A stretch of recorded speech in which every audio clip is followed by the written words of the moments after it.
Oh, what's wrong with us, Doug?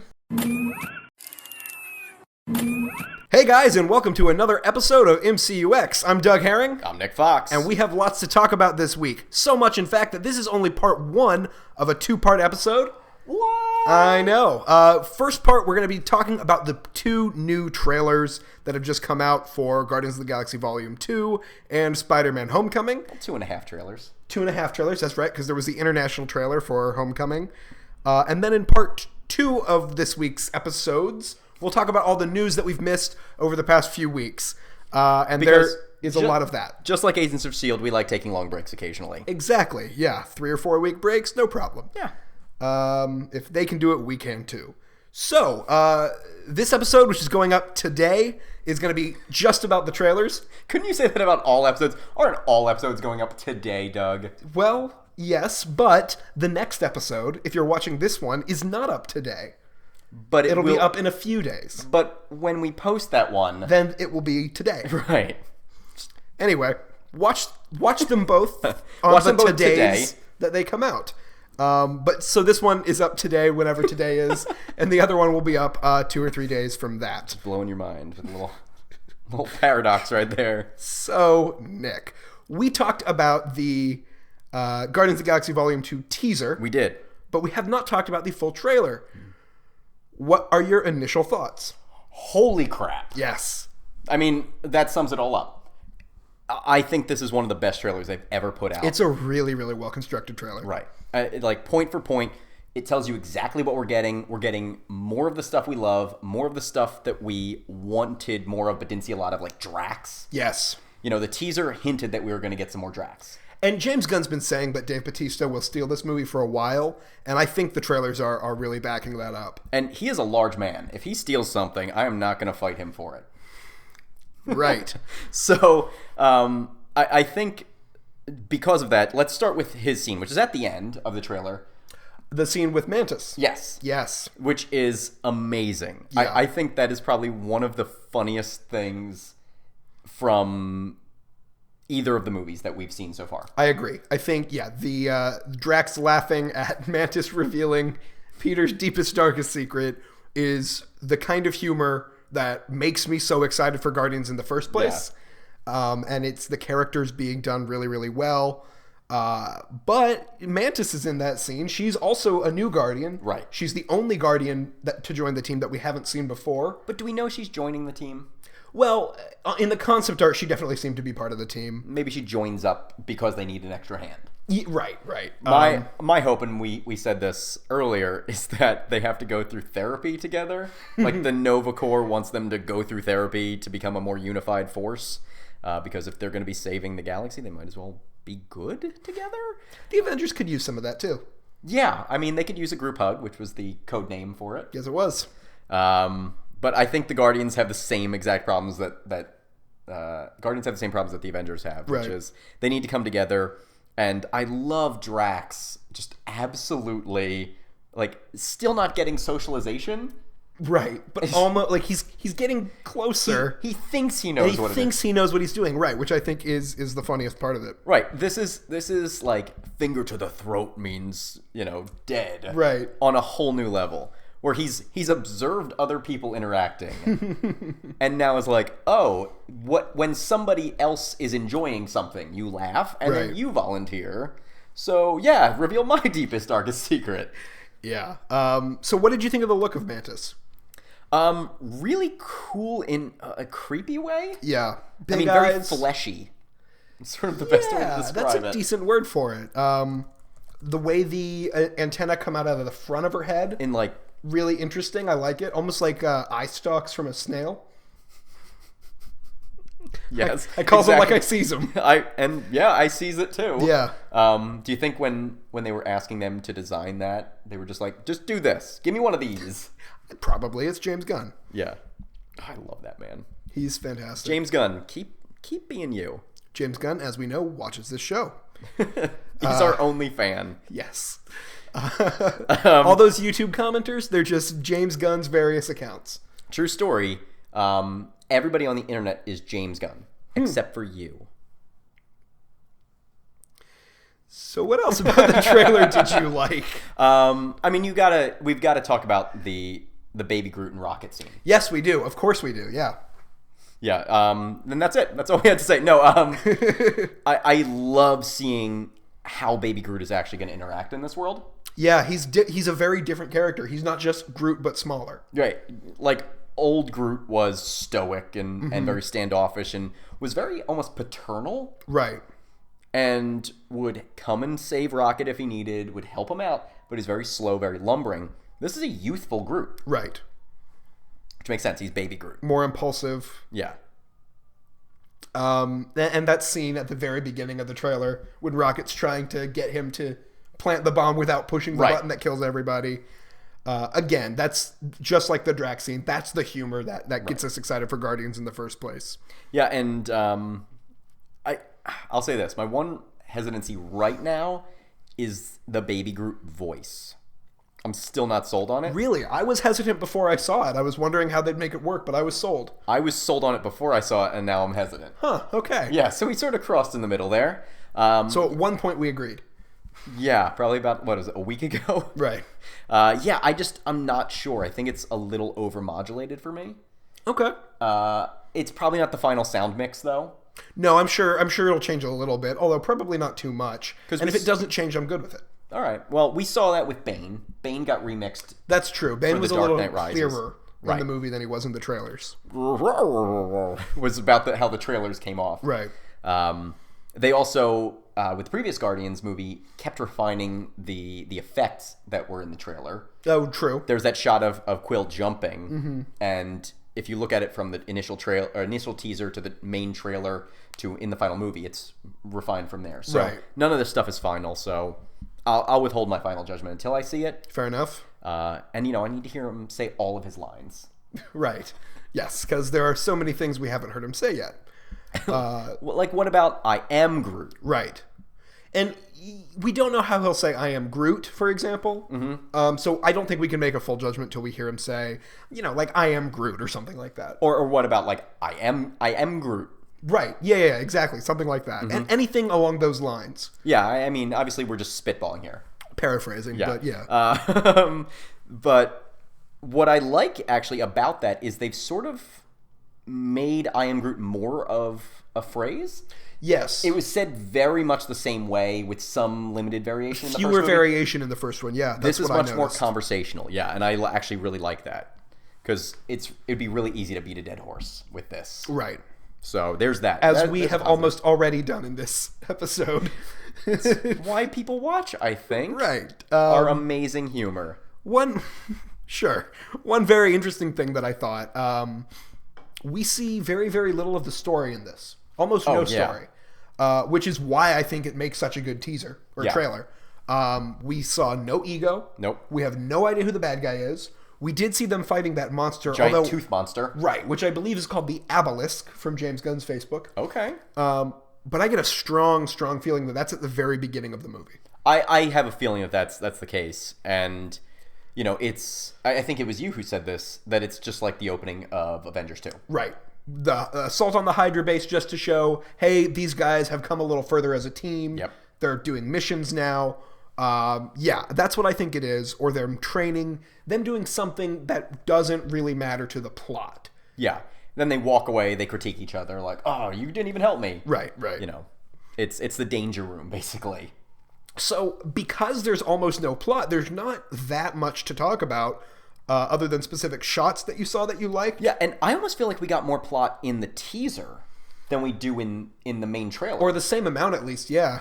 Yeah, and I'm just going to scrub through it really quickly. Sure. We get a lot of... I do love the psychedelic Marvel logo. They did it for Doctor Strange, too. Yeah. Changing the logo a little bit for every movie. Which is good, because the full Marvel Studios logo now is long. Oh, I think they'll still have the opening fanfare, though. They did for Doctor Strange. I know they did, but it's long. It's long. It's almost a full minute long. It really is. Like, we get it. We get it, Marvel. We love you. Just chop it down a little bit. It's 30-something seconds at least. I think it's longer than that. Is it?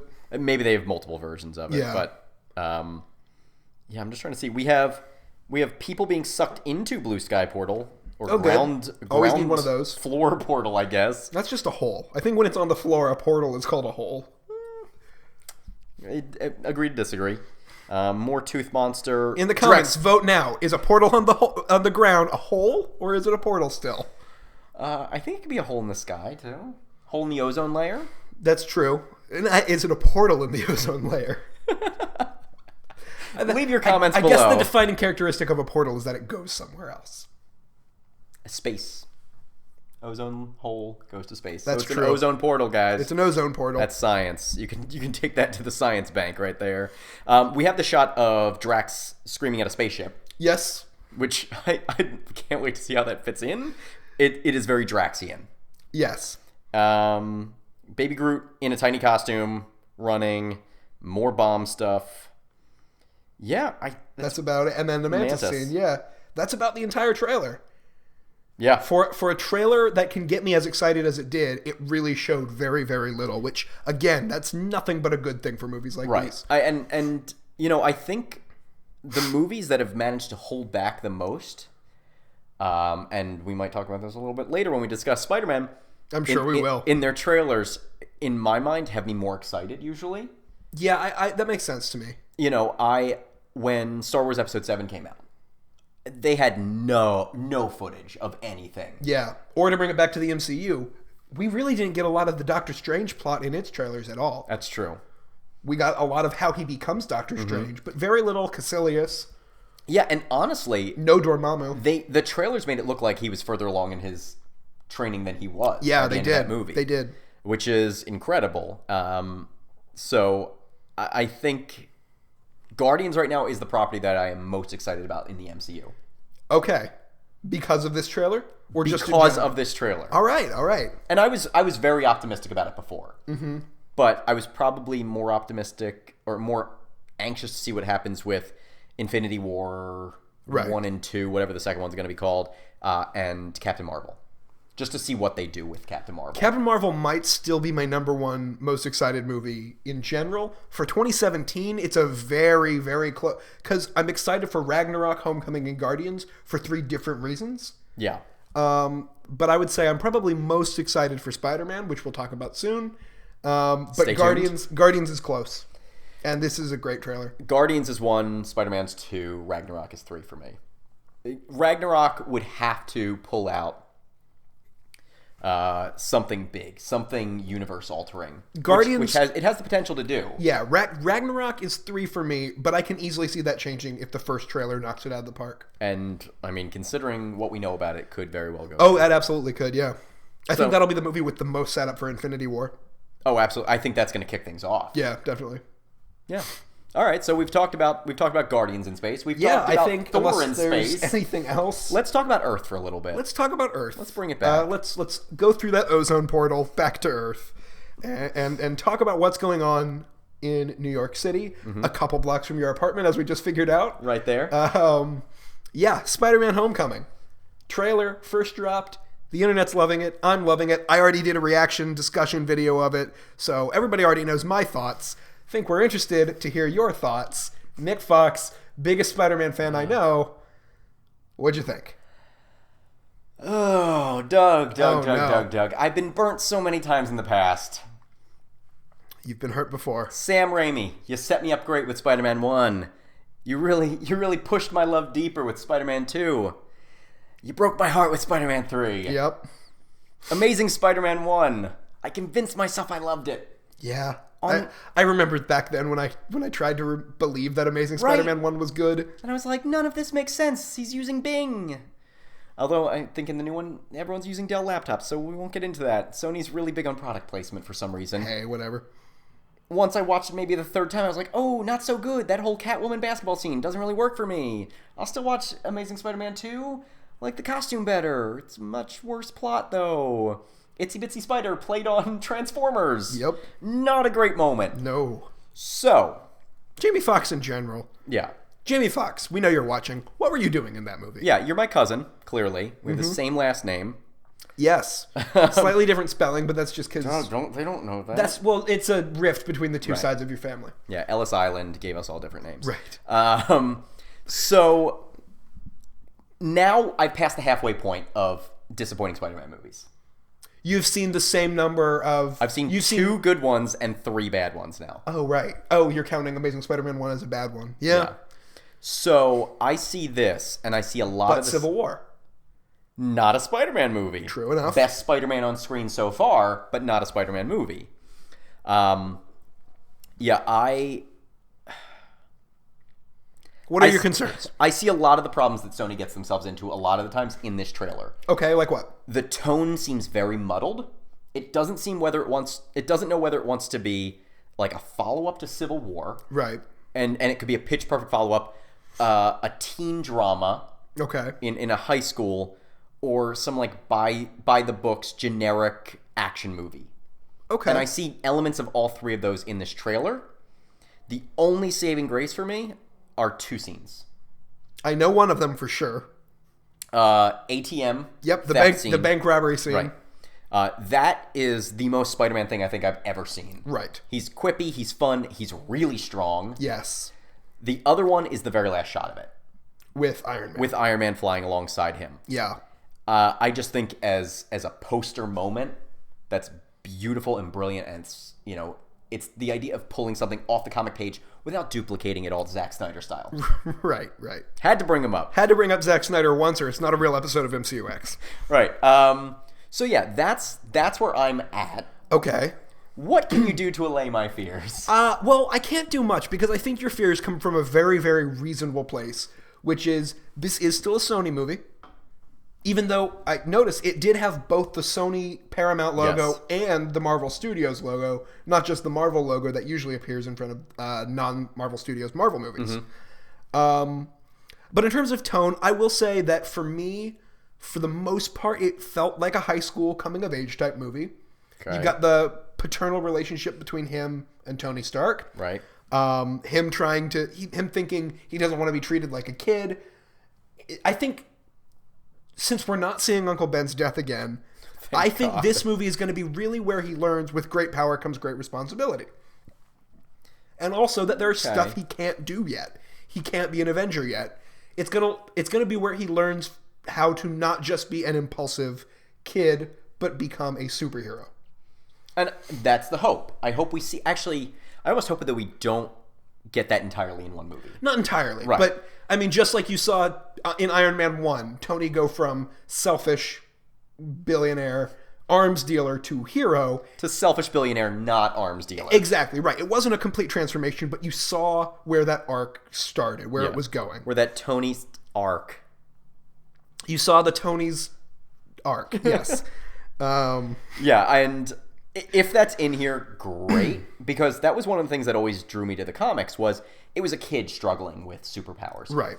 He wanted to do really basic things and had to sneak around. He frightened his aunt constantly because he was out all night and she would hear strange noises. Right. I think that's why Spider-Man has always appealed to me. He's a very human superhero in a way that most other superheroes aren't. Right. And I just really hope we get that in this. I'm not sure it's in this trailer, though. I think it is. I think it's hidden, though. Okay, where's it hiding? We before we started, we watched the trailer to refresh our memories. Boy, did we. Yes, we did. And what we saw is he is in D.C. climbing the Washington Monument. Mm-hmm. That's not... If you're in D.C. right now, that's not something that you're supposed to do. Just so you know. We're pretty sure. We're pretty sure. Don't think there's a tour It's one of those weird local rules. Right. You're not allowed to climb the Washington Monument.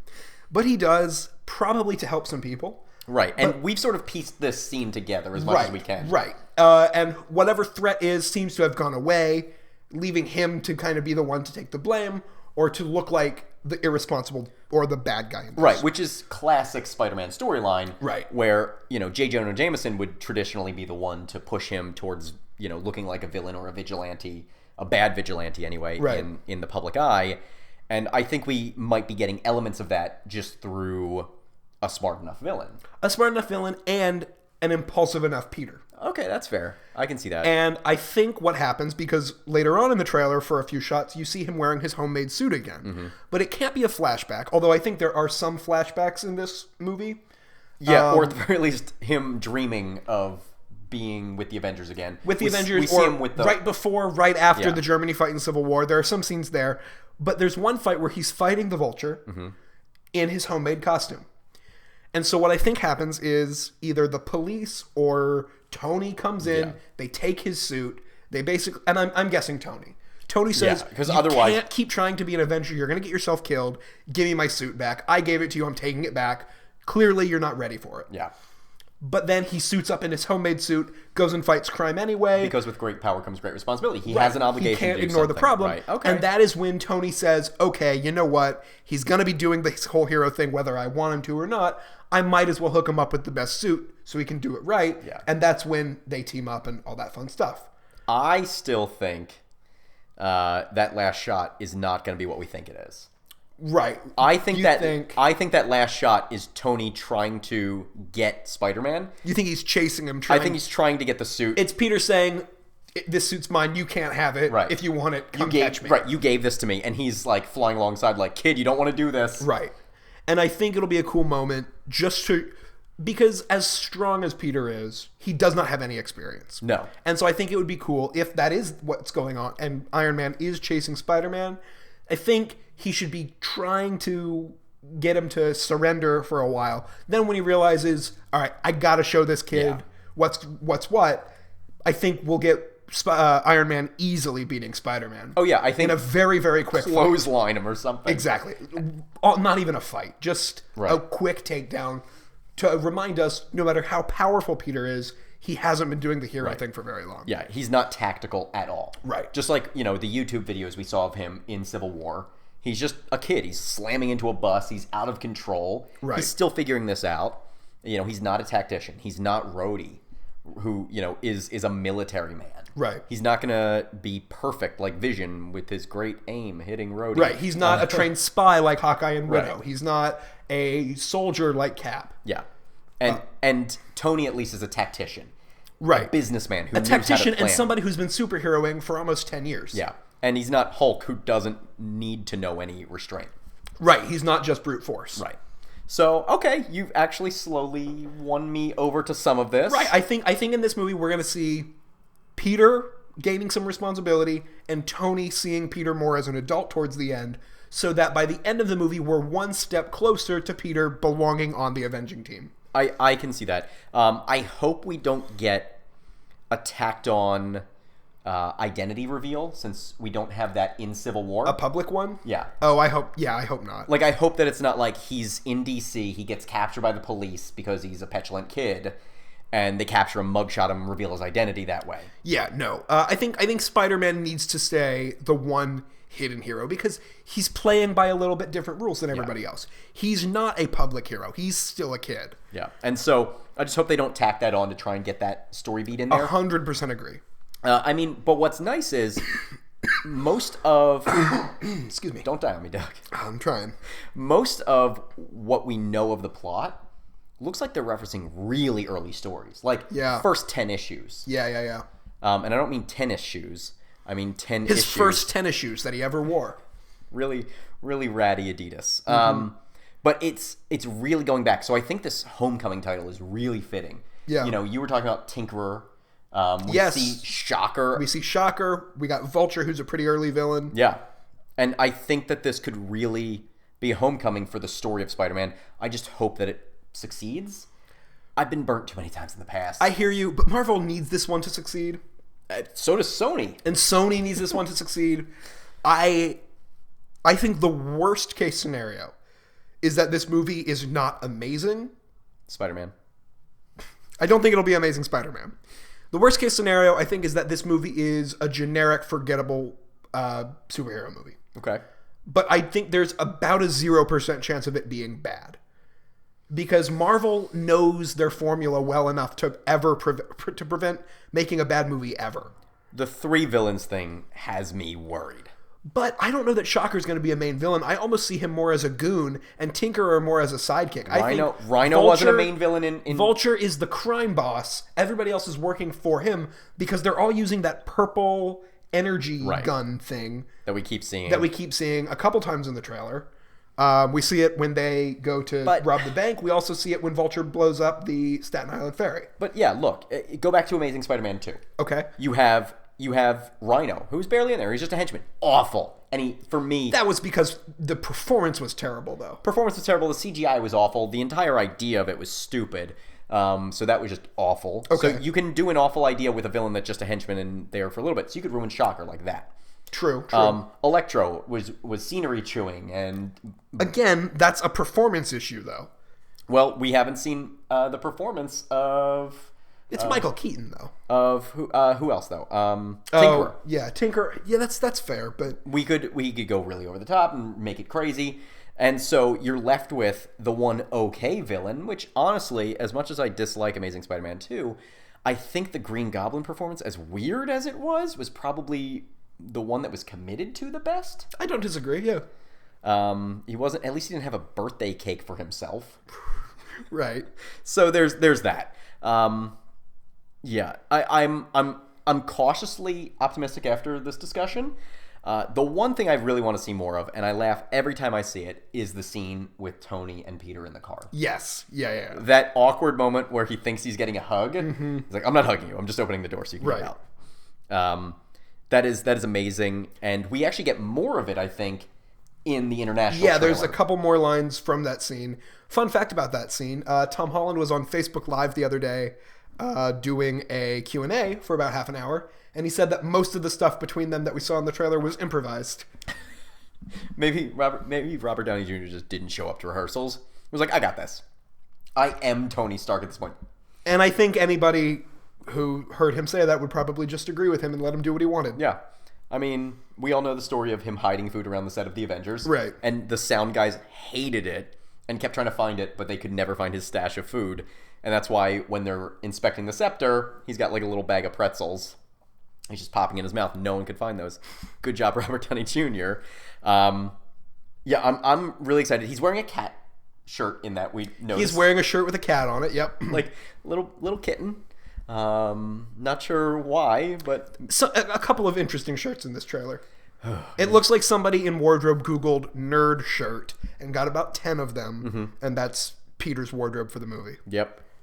I mean, I preferred the Vitruvian pizza from Civil War that he had. Yeah, that was a good shirt. That was an amazing shirt. The international... It was a spectacular shirt. It was an ultimate shirt. Thanks, Doug. You got it. Yeah, so that scene, I'm excited to see. The one thing you noticed that we saw is Peter Parker is holding his phone for a bit. Yes. And he's holding in that scene with Tony. You're right. He's holding it horizontally as well. Mm-hmm. So our guess is that he potentially wants to get a selfie with Tony Stark right after their battle, because Tony Stark still has his black eye in that scene. Right. So this is right after Germany. And it'd be really funny if we get a callback to Iron Man 1 where in the Fun V, the soldiers want a selfie with him. Right. And he takes it willingly because he loves being a celebrity. But I think being Iron Man has made him weary of that. Mm-hmm. And it'd be interesting to see Tony Stark's character growth as well, where he might be like, no, kid. And then he gives him the talk about, look. I revealed my identity. It's not a good idea. Don't do anything I would do. Also, don't do anything I wouldn't do. Here's your gray area. Right. I can see that. I think that could work out really well. When he said don't do anything I would do, I took that more to mean don't go out and start acting like a superhero all the time. Yeah. But it's strange, though. It'll be interesting to see how they work the line, have him walk the line between, here's the guy who had Spider-Man in a battle with other superhero people telling him to be responsible now. Well, but I also think that just shows what mental state Tony was in during Civil War. That's fair. I mean, I think the rift between them during the Accords really messed with both him and Cap. Yeah.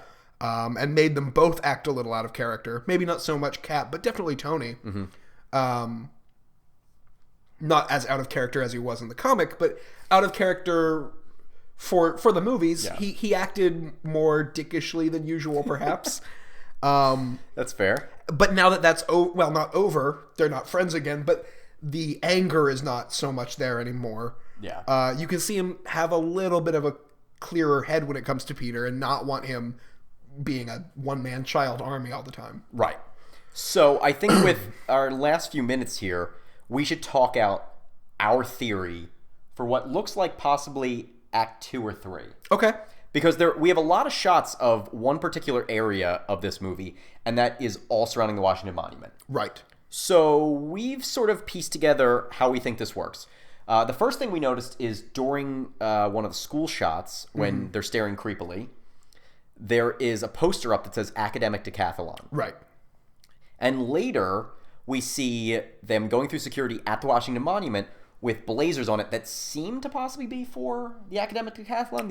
It's some sort of team, yeah. Yeah, and it Quiz Bowl, whatever it is. It almost looks like it has like an atom drawn on a patch. Right. So it could very Maybe well... their school emblem or something like that. That might actually be what it is. That's a good thought. It then seems like there's some sort of attack at the Washington Monument. Right. Something seems to fall. Dust falls, and we see that billow out of the side. Right. Spider-Man shimmies up. Climbs up the monument. Yeah. Which you are not allowed to do, remember. Right. Busts through a window. There seems to be a glass case that has an elevator in it. Right. He webs down, and who does he grab? That was Liz.